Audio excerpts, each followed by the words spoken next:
What is struggling in that shadow? A rhythmic tugging is dragging a heavy ghost pot deeper into the wreckage, creating a cloud of panicked dust.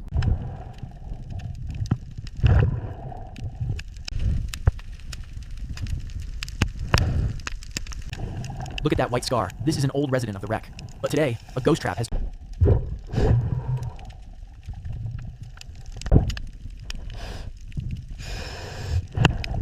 Why not just pull? Because the barbs on this mesh are angled inward. I must cut the tension points without nicking his sensitive skin.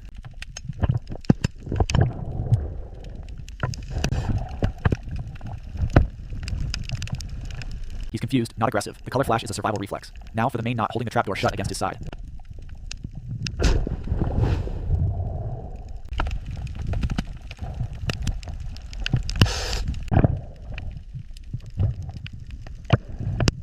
He's moving well. The suction is strong, and the jetting was clean. This survivor is heading back into the deep crevices of the engine room.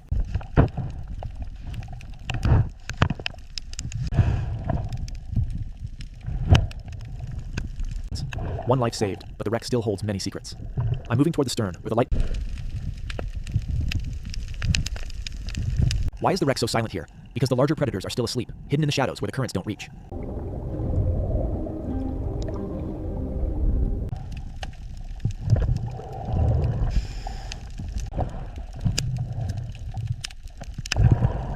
What lies beyond this breach? The wreck transitions from a structure into an artificial reef, merging with the sand at 18 meters. It's a reminder that every human object here is eventually claimed by the sea. Maintaining a steady depth of 15 meters now, the pressure is constant, and the air feels thick and cool in my lungs.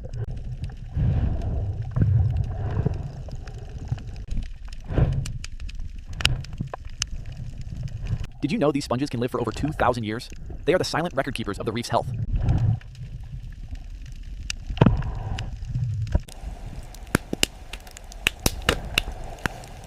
I'm following the slope down. The blue is getting darker, and the colours of the reef are starting to fade into shades of grey.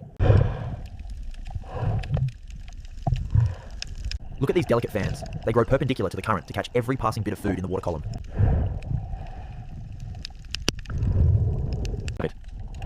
In the ocean, if you see a cloud of dust, it's a heartbeat away from a discovery. We are now at the furthest point of the wreckage. Beyond this, the sponge garden takes over completely at 22 meters.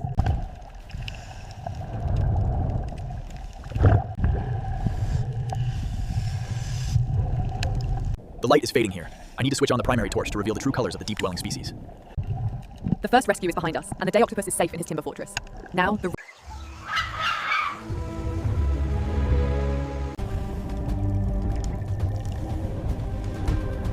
you see those flickering lights? It's not a reflection. It's a biological Morse code happening right in front of us.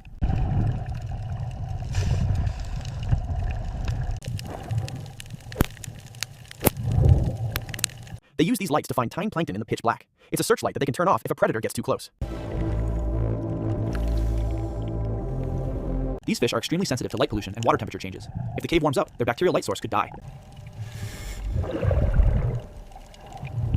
They're gone. A perfect tactical retreat. I'm heading back out to the sunlit slope to find a master of a different kind of combat.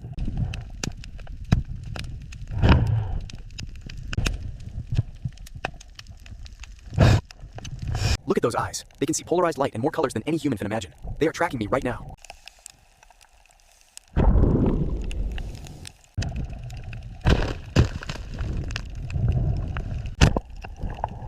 That strike was faster than the blink of an eye. It literally boils the water under my skin. People catch these for the aquarium trade, but they often break the glass of their tanks. They belong here, on the reef, as the ultimate guardians.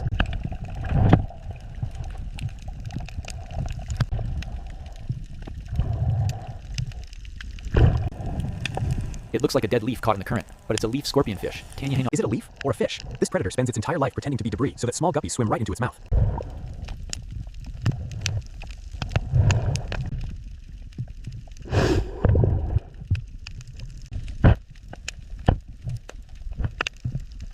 Because it moves so little, it's a favorite target for divers to touch, but those spines are loaded with a painful toxin. Respect the disguise. This fish will stay on this exact sponge for weeks. It's a testament to the patience required to survive in this competitive world.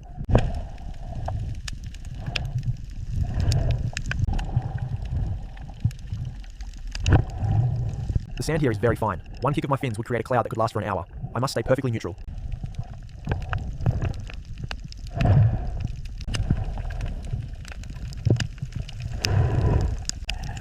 know this eel changes sex? It starts black as a juvenile, turns blue as a male, and eventually...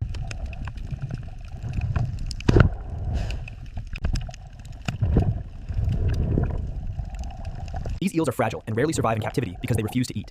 Their home is the current, not a glass box. They are mottled brown and grey, looking like dried leaves or pieces of bark, and their long snout-like rostrum. They don't swim, they walk. Their pectoral fins have evolved into sturdy feet that allow them to stroll across the ocean floor. Sea moths often live in pairs for life. Where you find one, the partner is usually less than a meter away, mirroring every move. In some cultures, they are dried and sold as traditional medicine. Finding a healthy pair here is a sign...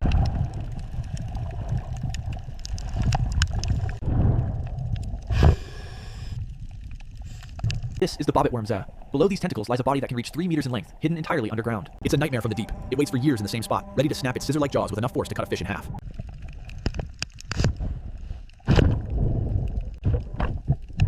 It's gone.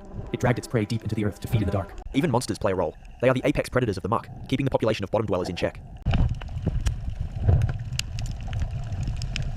The transition between the muck and the reef is where the most unexpected encounters happen. Keep your eyes on the edges of the sponge garden.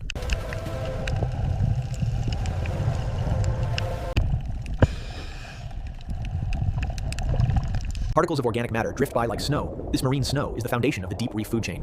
Halfway through the dive, the air is good, the visibility is holding. Let's see what the sponge garden is hiding today. Scenes 101 to 120 follow the transition and micro-exploration of the reef edge before the second rescue begins.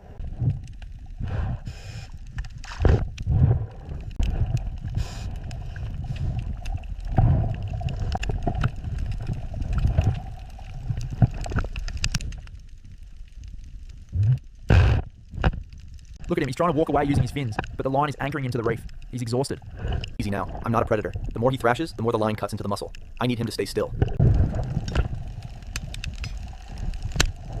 It's off. The main loop is cut. Now I just need to gently unwrap the remaining coils without damaging the scales. The scar on his tail will heal. The important thing is that he can now move freely to hunt. A walking shark that was almost stopped in his tracks. I begin to pull the 3 meters of trailing line out of the soft corals, being careful not to break the delicate polyps.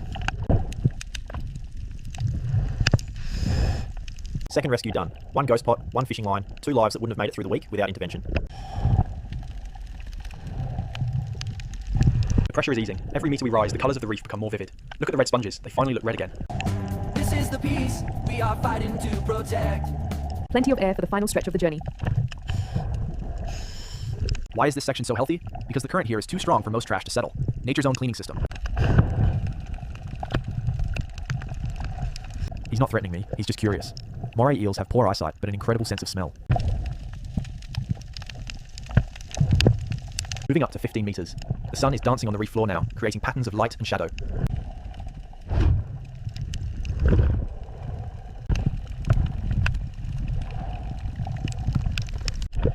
We are back in the light. The warmth of the sun can almost be felt through the water here.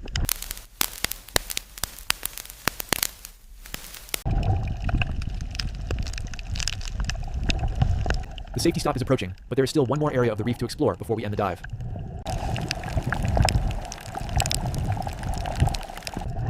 What am I seeing? This creature is a protandric hermaphrodite, starting its life as a black juvenile. I glide toward the deeper section where the sea moths, Pegasus volitans, are known to roam. The sanders. Why do they walk instead of swim? Because on this flat sand, staying low is the best way. Looks harmless, right? Not really. Somewhere beneath this sand, a predator up to 3 meters long is waiting for a heartbeat.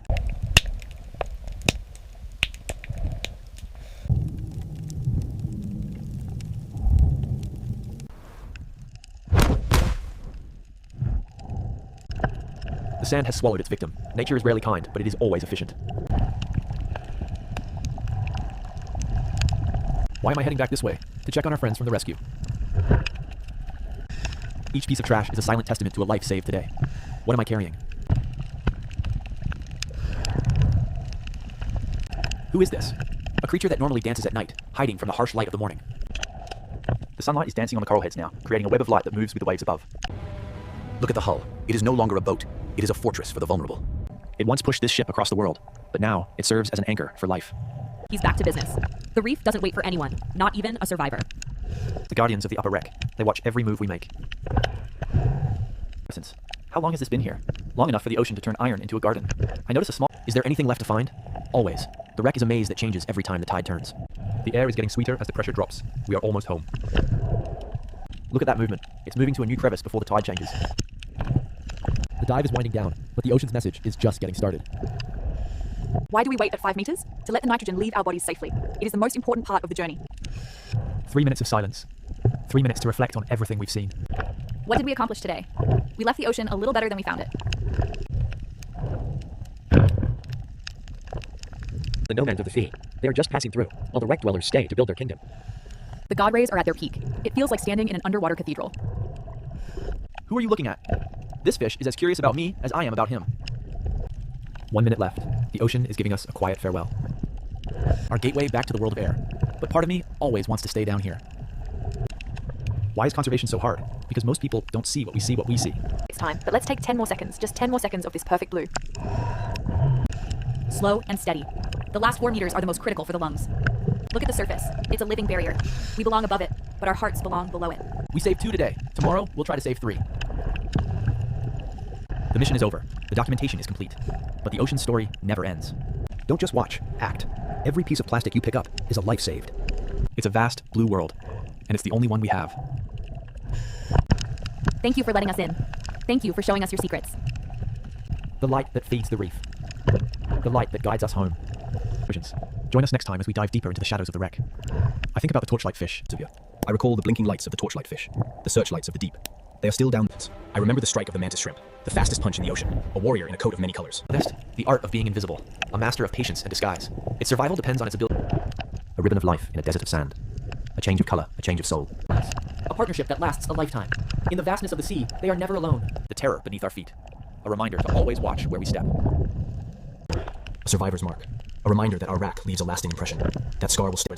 I remember the epaulet shark's false eye, seeing the danger before it strikes, but he couldn't see the line. Last of the tank, the last of the dive. The air tastes cool and metallic, a familiar flavor to any diver. Weightless one last time. Soon, gravity will take over again. A clear view for a clear message. Don't look away from the ocean's plight. A circle of life. A promise to return. Let the ocean guide you. It knows where it needs to go. The connection is made. The journey ends where it began. Goodbye for now, shipwreck. Your secrets are safe with us. This is our impact. Let's make it a positive one. This is the reality of the modern ocean, but it is... To the octopus with the scar and the shark with the false eye, stay safe. I imagine them down there. The wreck is not just a grave, it is a cradle. I think about the thousands of small fish that depend on the rusted... The sun will always shine on the reef, as long as we protect the water. The footage is safe. The story will be told. A final way to the world below. So close, yet so far. Listen. The ocean is speaking. Are you listening? We are the ocean's voice. We are its guardians. We are its future. Until the next dive. Until the next rescue. Don't just watch. Protect. The ocean needs you.